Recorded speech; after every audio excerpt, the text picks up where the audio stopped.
Eu desejo que você esteja muito bem, seja muito bem-vindo a este canal. Eu me chamo Larissa e neste vídeo nós iremos refletir sobre a música Resiliência, do Tribo da Periferia. O Tribo da Periferia é uma dupla que toca especificamente rap e hip hop, e essa música especificamente me pega de uma forma em que ela me traz um aspecto motivacional muito grande. Por quê? Porque ela fala de resiliência, ela fala de desafios e de obstáculos, aquilo que a gente passa ao longo da nossa vida, aquilo que qualquer ser humano pode enfrentar e o que essas questões específicas vêm para nos ensinar e o que a gente tira como lição desses desafios. No caso, a nossa força, a nossa resiliência, essa nossa garra, essa nossa coragem. E a resiliência, com toda certeza, está atrelado ao poder do aprendizado, de extrair esse aprendizado, essa lição e ganhar sabedoria. Bom, como eu havia esquecido de trazer no outro vídeo em que eu trouxe a reflexão da música Coragem do Castelo, eu me pego aqui de uma forma extremamente humilde perante a interpretação dessa letra, até porque acredito que a obra fala do artista que está criando e elaborando esta obra. E eu estou aqui também para trazer um olhar diferente, uma interpretação diferente devido ao olhar que eu tive e até mesmo ao que eu sinto quando eu escuto essa música e algumas reflexões. Então, me coloco aqui com total respeito perante os artistas e os donos dessas letras e dessas músicas. Aqui a gente fala também de um olhar que eu estou tentando trazer para levar para você uma reflexão. Mas, com toda certeza, você que me assiste do outro lado pode ficar à vontade também para extrair as suas conclusões e as suas reflexões, e você pode ficar à vontade para compartilhá-las conosco. Lembrando que as músicas se encontram na playlist do canal e você pode encontrar essa música em qualquer plataforma. Ela se chama Resiliência, do Tribo da Periferia. Então vamos lá, vamos interpretá-la. Como é que a gente pode começar a interpretar essa música e levar ela como reflexão para nossa vida? Eles começam cantando: se os meus fracassos não ensinassem tanto, se as minhas lágrimas não põem à prova, acho que o segredo de vencer na vida talvez é compreender sua dor de agora. Bom, como é significativo, né? Porque compreender a dor de agora significa que a dor é um deserto. A dor é um desafio. A dor, que na realidade pode se assemelhar a esse deserto, as dificuldades que a gente enfrenta na nossa vida, ela está atrelada a momentos em que a gente se depara com os nossos erros, com as nossas falhas, em momentos que a gente se depara com os nossos fracassos, com as nossas angústias, com as nossas raivas, perante as nossas próprias atitudes e perante também aquilo que o outro ou as situações nos provocam. Porém, acredito que a preciosidade de enfrentarmos uma dor na vida, e eu não quero romantizar a dor, eu não quero, porque não tem como a gente romantizar uma coisa que faz a gente sofrer. Mas a questão aqui não é sobre romantizar uma dor. A questão é sobre a gente compreender que se a dor chegou é porque ela quer nos mostrar alguma coisa. E ela quer, com algum intuito específico, com algum propósito maior, que a gente extraia a sabedoria, a lição e o aprendizado. E é exatamente isso que ele coloca, que o segredo de vencer na vida é compreender a nossa dor de agora.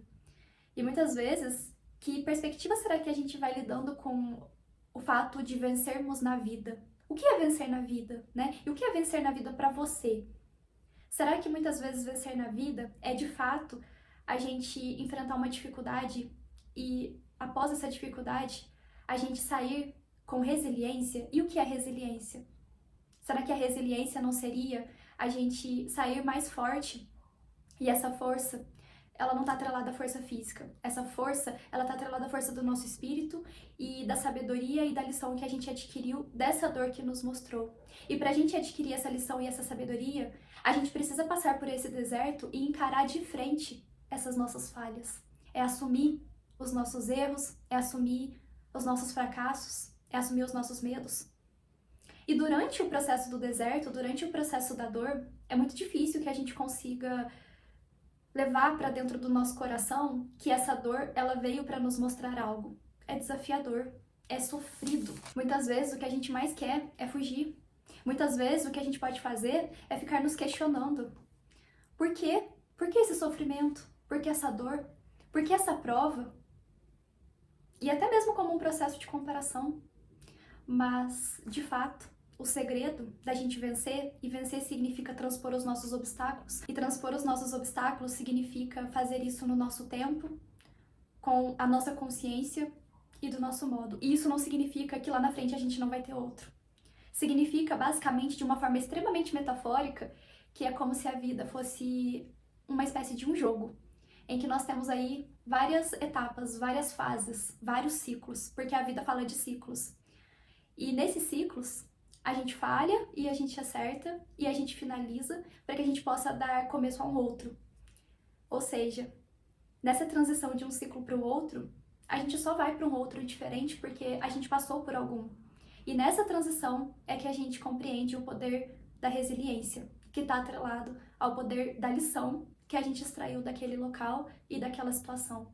E se a gente não extraiu, com toda certeza, esse novo ciclo, ele vai se repetir, mesmo que de uma forma diferente, com a lição do ciclo passado, que você de alguma forma talvez não tenha conseguido levar para sua consciência. Esse ciclo da vida é um ciclo de erros, de acertos, de falhas, de consertos, de aprendizados, de lições e de finalizações. A vida sempre será cíclica. Isso fala da nossa natureza, isso fala do nosso próprio processo. E cada um tem as suas provas e as suas lições. Dando continuidade, eles cantam: ninguém nasceu no topo da montanha, e a escalada sempre vai ser árdua. Só aquele que resistiu o processo vai ter direito à vista mais fantástica. E no meio do caminho, desses ciclos da vida, desse jogo metafórico, a gente vai crescendo, a gente vai ganhando maturidade, a gente vai olhando as coisas por perspectivas diferentes, cada um na sua consciência e no seu tempo e no seu momento. E muitas vezes, durante esse processo, a gente tem uma tendência de ficar se comparando. A gente se compara com o outro, a gente compara a nossa história de vida, o nosso processo, as nossas conquistas, as nossas falhas e os nossos acertos, as nossas vitórias e os nossos fracassos. E nessa constante comparação, a gente pode pensar que alguns que talvez estejam em posições até mesmo um pouco mais privilegiadas, seja uma posição do mundo material ou até mesmo da sua própria consciência, que talvez essas pessoas são herdeiras e que esses herdeiros, eles têm uma vida mais fácil. Mas será? Será mesmo? Será mesmo que todos os herdeiros já nasceram no topo da montanha? Hoje eu quero trazer essa reflexão para você, porque eles mesmos afirmam: ninguém nasceu no topo da montanha. E o que isso significa? Se a gente leva essa reflexão para o mundo material, sim, a gente sabe que nós temos algumas pessoas que de fato são herdeiras, mas até mesmo os herdeiros de patrimônios e de finanças, essas pessoas elas precisam continuar batalhando para que essa herança seja alimentada, que ela cresça, que ela seja até mesmo passada para as outras gerações.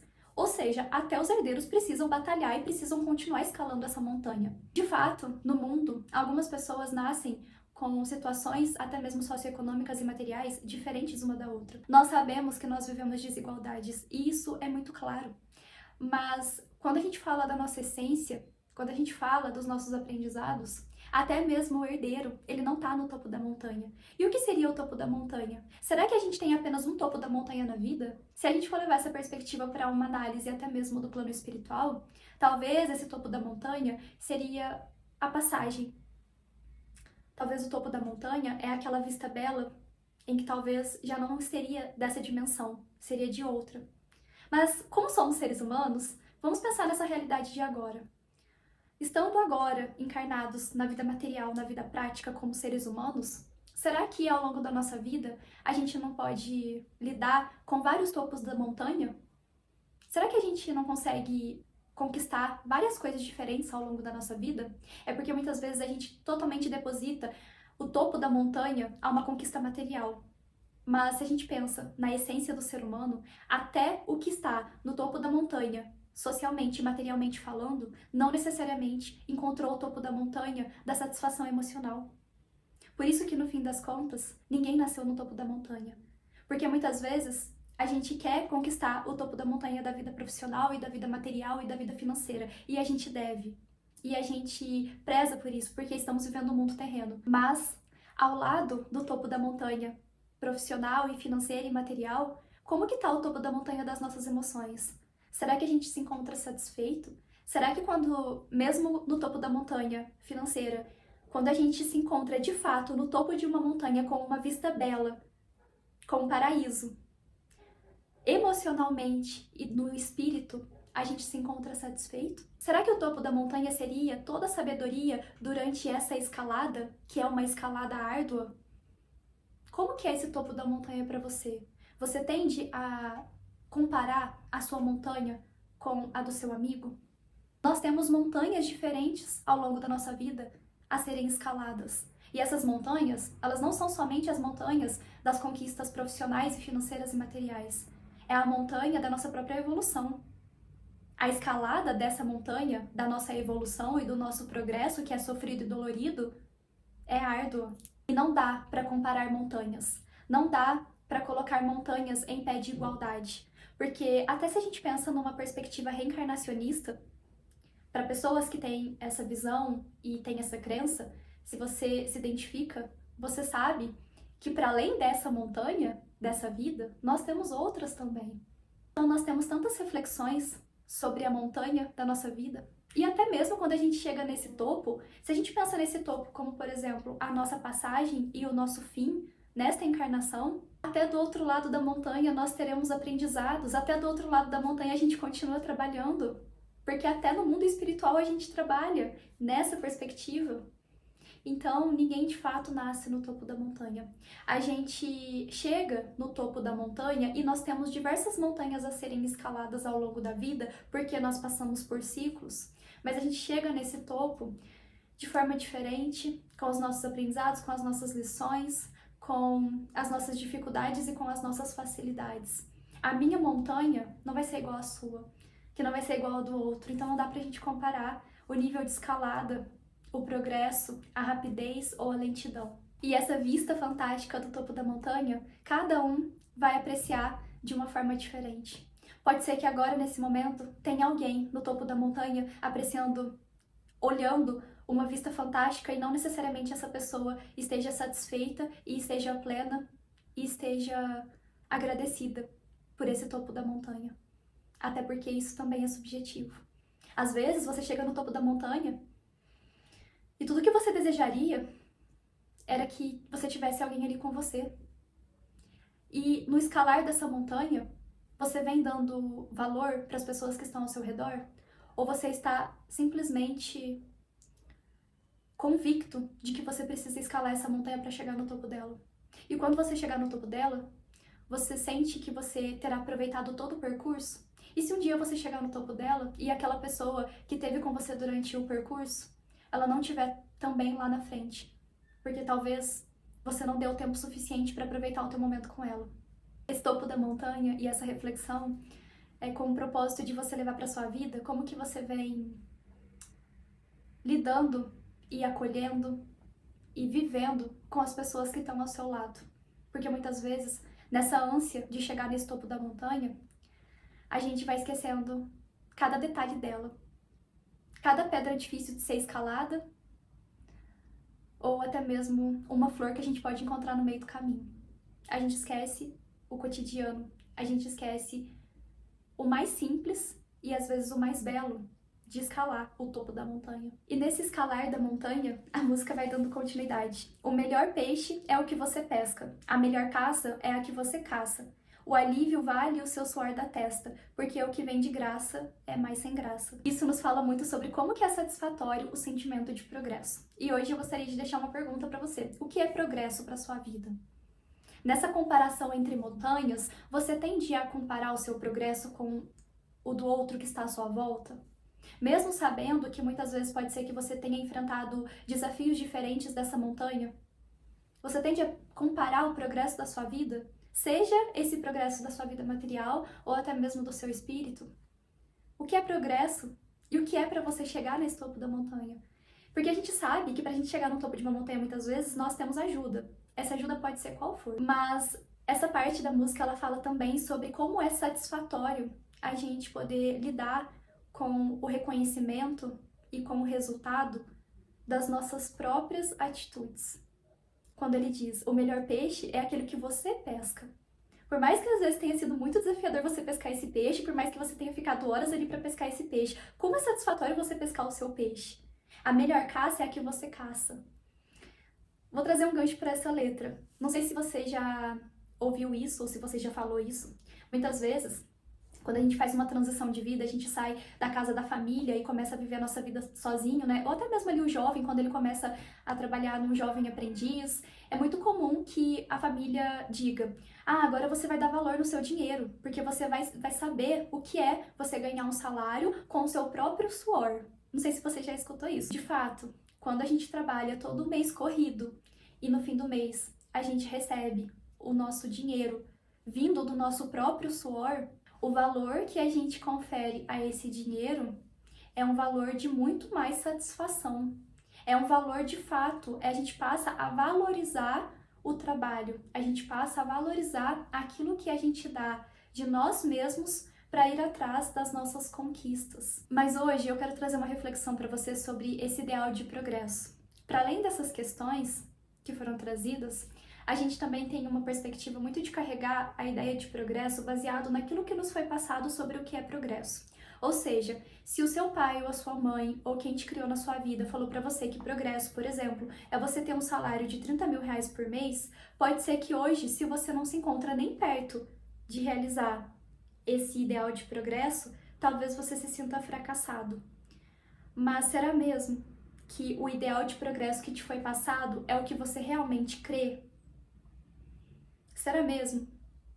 Hoje eu vou te convidar a você olhar pelo progresso por uma perspectiva diferente na sua vida. Eu não tô falando que esse ideal de progresso ele vai contra o fato de você querer conquistar as coisas na sua vida e ter uma ambição para ter uma vida material melhor. Não é isso. Eu só tô te convidando a você refletir sobre o patamar de vida que você se encontra hoje, para que não seja tão dolorido e tão sofrido e até mesmo gere tanta comparação em você se você não tiver conquistado o progresso que você almeja ainda na sua vida. É importante você levar para si qual o progresso que você teve na sua vida perante o seu eu do passado. Quem era o seu eu lá atrás e quem é essa pessoa hoje? Olhe para essa perspectiva de progresso perante os pequenos progressos, para que você também possa valorizar os grandes progressos da sua vida. Às vezes, perante esses ciclos e essas fases de vida que a gente vai enfrentando, a gente passa por perspectivas de progresso de formas diferentes. Então, por exemplo, se a gente pega um momento de vida em que a gente passa por um momento desafiador de ordem emocional. Nesse momento, muitas vezes a gente pode ter uma perspectiva de que o progresso seria a gente enfrentar esse problema de ordem emocional. Lá na frente, talvez em um outro ciclo de vida, se a gente se encontra com um desafio de vida financeira ou de ordem material, o nosso progresso ele vai ser a gente conseguir superar esse desafio e ter uma vida profissional diferente. Então você percebe como que ao longo da nossa vida, até os ideais de progresso perante aquilo que a gente enfrenta de desafio ou perante até mesmo os nossos sonhos, as nossas conquistas e o nosso desejo de ambição, ele pode mudar? E não é saudável que a gente fique comparando a todo momento os nossos progressos de vida. Até porque, nessa perspectiva de que as nossas montanhas de vida são diferentes, o progresso nessa escalada dessa montanha também será. Então hoje, nessa perspectiva, falando sobre progresso, eu te convido a você analisar todos os seus pequenos progressos de vida. Aquela vez em que talvez estava muito difícil para você levantar da cama porque talvez você estava passando por uma tristeza e mesmo assim, por mais desafiador que possa ter sido, você levantou e você escovou seus dentes e você fez a sua alimentação. Aquela vez em que talvez você não sabia se você teria o dinheiro para pagar a conta de luz e talvez ajoelhado perante a sua fé ou perante quem estava ao seu lado, você confiou que esse momento ia passar e o dinheiro chegou e você progrediu. Aquela vez em que você se pegou com medo de tomar uma atitude na sua vida e pela força do seu espírito, da sua garra e da sua resiliência, você conseguiu superar esse medo e você foi e agiu e você progrediu. Então, leva para sua vida hoje os seus pequenos progressos e compreenda que se você ainda não conseguiu atingir um grande progresso na sua vida, que está atrelado talvez a um sonho ou alguma ambição que você tenha, não significa que os outros que você já teve foram em vão. Significa que eles fazem parte dos outros progressos que ainda virão. E isso também está atrelado ao senso de valor que a gente dá nas perspectivas de vida. Está atrelado ao senso de valor que a gente dá àquilo que a gente tem, aos momentos e até mesmo à nossa própria história. Então, dando andamento na música, Eles cantam: nem sempre o mais caro é o que presta. O vinho bom não valoriza a taça. Uma atitude dispensa a promessa. E o mais certo é que um dia tudo passa. E quando nós falamos sobre valor, sim, a gente pensa no valor da vida prática, da vida material, do valor que a gente dá às coisas que a gente conquista, mas é importante a gente pensar no nosso alto valor também, na valorização dessas nossas próprias questões, porque o fato da gente se comparar mais com o outro significa que de alguma forma a gente está se desvalorizando, porque a gente não está valorizando o progresso da nossa vida, o progresso do nosso ser, a nossa história, aquilo que a gente já enfrentou e já passou na vida. Por isso que ele fala: nem sempre o mais caro é o que presta. Você pode ter o melhor vinho, a melhor taça e estar no melhor restaurante. Se depois, quando você for embora, a pessoa que te acompanha não te valoriza o suficiente, não valoriza a tua vida, a tua história, o teu progresso, quem você é e a tua essência, será que isso também não seria uma traição? Será que isso também não é um ato de desvalorização? As atitudes de fato dispensam promessas, porque muitas vezes a gente espera demais a atitude do outro, como uma promessa do outro, e a gente esquece das nossas próprias atitudes. A gente deposita sempre no outro que ele nos valorize, que ele nos recompense, que ele nos elogie, mas será que a gente se vê, que a gente se valoriza, que a gente se recompensa, que a gente se olha?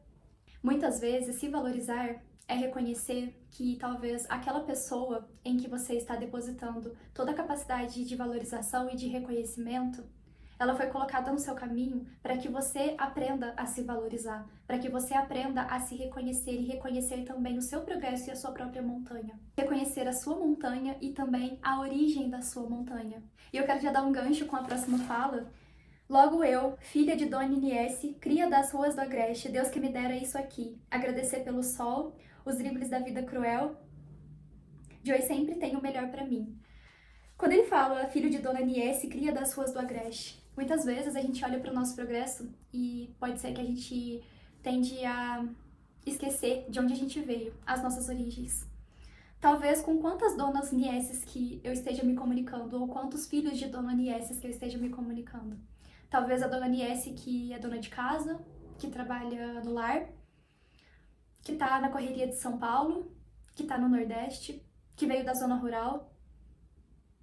Reconhecer que o teu progresso muitas vezes é também você conseguir valorizar que progresso também é você ser o primeiro da sua família a ter acesso à educação e fazer diferente de todas as donas nieces que já vieram antes, que não conseguiram talvez se formar, talvez ter uma vida financeira e uma vida profissional que pudesse levar ao lazer, à educação. Quantas vezes, sendo filhos de Dona Niesse, a gente pode se pegar presos, esperando por um resgate e por uma salvação de alguém que venha em um lindo cavalo, como um ato de valorização e de reconhecimento, de salvação.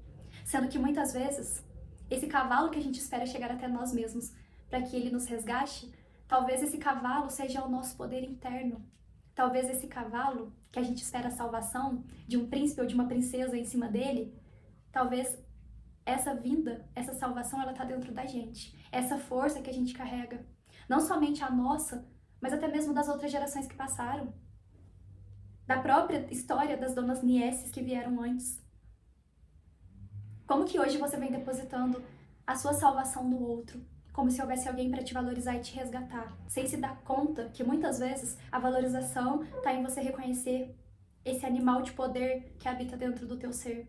Até a gente se dar conta dessa realidade e a gente compreender que muitas vezes a gente deposita a valorização e o reconhecimento e o valor e a salvação no outro e a gente percebe que a gente está de passagem. Então a gente acorda e a gente se dá conta o que a gente quer fazer com essa vida. Será que dá para esperar de fato que o outro sempre valorize e reconheça e nos salve? Ou será que a gente precisa colocar e depositar tudo isso que a gente espera do outro primeiramente em nós mesmos para que a gente possa agir de uma forma diferente e trilhar o nosso caminho? E aqueles que de fato tiverem um olhar de valor verdadeiro, de reconhecimento verdadeiro e sincero, eles irão trilhar o nosso caminho naturalmente. Mas não porque a gente espera como uma salvação. Sim, porque essas são as pessoas verdadeiras que irão te valorizar. Então hoje eu quero te perguntar, eu quero te fazer refletir. Em quem você está depositando a tua salvação? Em quem você está esperando um reconhecimento e uma valorização, quando muitas vezes pode ser que esse reconhecimento, essa valorização, primeiramente precisa partir do teu próprio ser, para que então talvez no percorrer da sua vida você encontre de fato aqueles que te valorizarão. O que você tem feito da sua passagem aqui? Muitas vezes a gente joga a responsabilidade no outro como se de fato ele fosse totalmente responsável pelos nossos erros ou até mesmo pela nossa falta de atitude na vida. Até como aquela espécie de um inimigo. É o meu inimigo material, é o meu inimigo astral, é o meu inimigo espiritual. E ele dá prosseguimento. Só observe do nada, morro de amores por tudo. Basta um momento oportuno, não viva um conto de fadas, é só um inquilino no mundo. Aqui de passagem de novo, o sol na pele é ingresso pra vida, bem-vindo. O choro alegre é o teor do quadro mais lindo. Você é a luz que ofusca o inimigo. Será que nesse ato de responsabilizar sempre demais o outro, a gente esquece de perceber e de refletir e de concluir que muitas vezes nós mesmos somos os nossos maiores inimigos? Quando a gente não se ama, quando a gente não se valoriza, quando a gente não reconhece os nossos pequenos progressos, quando a gente não analisa as nossas próprias histórias de vida, quando a gente se compara a todo custo para querer ser aceito, encaixado e pertencente, o inimigo muitas vezes pode ser aquela voz que fica martelando no teu ouvido, fazendo você se sentir uma pessoa pequena, incapaz, em um mundo que é muito vasto e também pode ser lindo. E se ele é lindo e se ele é vasto, significa que ele tem espaço para todos nós e para todas as montanhas que aqui habitam. Por isso, eu quero finalizar com todas essas reflexões que foram trazidas e com o poder dessa música e dessas palavras de resiliência e de reflexão, com um questionamento trazido pela própria melodia. Qual hino que você deseja cantar para a tua vida? Desejo do fundo do meu coração que essas reflexões cheguem para você e por mais profundas que elas possam ser, que elas toquem o seu coração, para que você possa se valorizar mais, se amar mais e reconhecer o teu próprio caminhar, reconhecer as tuas montanhas, reconhecer os teus desafios e reconhecer os pequenos progressos que você já teve na sua vida. E se você não consegue fazer isso sozinho, se você não consegue dar luz para os pequenos progressos que você já teve na sua vida, que você possa buscar ajuda para reconhecer esses progressos. Mas eu te falo com toda certeza que muitas vezes um grande progresso de vida é você simplesmente estar aqui após um período muito difícil. Um grande progresso de vida é você querer ser uma pessoa melhor, mesmo sabendo que você já errou muito na sua vida. Um grande progresso de vida é você se responsabilizar pelas próprias atitudes que você toma para o seu caminho. Nós nos vemos. Um grande abraço.